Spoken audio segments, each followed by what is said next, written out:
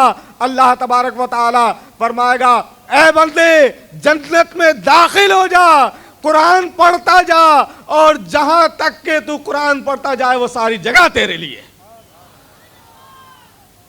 کیا اب بھی ہم قرآن نہیں پڑھیں گے؟ کیا اب بھی ہمارا دل قرآن پڑھنے کو نہیں چاہے گا؟ پیارے اور محترم اسلامی بھائیوں، مولانا تنویر صاحب نے آپ کو بتایا کہ بچوں کے لیے تو انتظام ہے ہی، بڑوں کے لیے اور عمر کی کوئی قید نہیں۔ اطلبوا العلم من المہد الی اللحد، علم حاصل کرو ماں کی گود سے لے کے قبر کی گود تک۔ لہذا پیارے اور محترم اسلامی بھائیوں، قرآن پڑھیے۔ اپنی نماز درست کرنا ہر ایک کے لیے ضروری ہے، اور اس کے لیے نماز درست کرنے کے لیے قرآن بھی آپ کو پڑھنا پڑے گا۔ اس لیے آئیے، دعوت اسلامی یہ متعدد شعبہ جات میں کام کر رہی ہے۔ اس کے ہندوستان بھر میں 80 سے زائد شعبہ جات ہیں۔ جامعۃ المدینہ جہاں عالم بنایا جاتا ہے، پھر عالم بنانے کے بھی الگ الگ کئی ڈپارٹمنٹ ہیں۔ عالم ایک تو وہ ہے عالم بنانے کا جو شعبہ ہے کہ وہ مدرسہ میں رہ کر بچے پڑھتے ہیں اور وہاں علم دین حاصل کرتے ہیں۔ پھر ایک شعبہ آن لائن ہے کہ آن لائن آپ کے پاس جو وقت ہے وہ وقت میں آپ کو عالم بنایا جا رہا ہے۔ آپ اپنے گھر بیٹھے اگر آپ کے پاس فون ہے، اس فون کے ذریعے، انٹرنیٹ کے ذریعے آپ عالم بن سکتے ہیں۔ اسی طریقے سے مدرسۃ المدینہ کا بھی یہی حال ہے۔ مدرسۃ المدینہ آپ چھوٹے بچے ہیں ان کے لیے جز وقتی مدرسہ ہے، کل وقتی مدرسہ ہے۔ یہ دو الگ الگ ڈپارٹمنٹ ہو گئے۔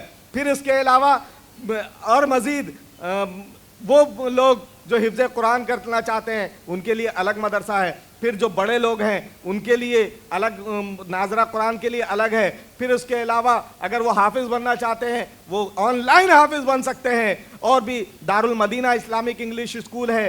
اتنے شعبہ جات الحمدللہ دعوت اسلامی کے ہیں۔ آپ آئیے، دعوت اسلامی کے مدنی ماحول سے وابستہ ہو جائیے، دعوت اسلامی کے قریب ہوں گے، انشاءاللہ آپ کا ایمان، عقیدہ یہ بھی سلامت رہے گا اور آپ کے اعمال بھی اچھے ہو جائیں گے۔ یاد رکھیے، دعوت اسلامی وہ عظیم الشان تحریک ہے جو مسلک اعلی حضرت کی پابند تحریک ہے۔ یہ وہ تحریک ہے کہ جو مسلک اعلی حضرت کے عین مطابق عمل کرتی ہے، اور اسی کے اعتبار سے ہمارے مبلغین کو، ہمارے اسلامی بھائیوں کو کہ جب میٹنگز ہوتی ہیں تو اس میٹنگ میں سب سے پہلا یہ مدنی پھول ہوا کرتا ہے کہ مسلک اعلی حضرت کا پابند۔ یہ وہ تحریک ہے جو اعلی حضرت نے ہمیں پیغام دیا، جو اعلی حضرت نے ہمیں تعلیمات دی، اس پیغام کو، اس تعلیم کو عام کر رہی ہے۔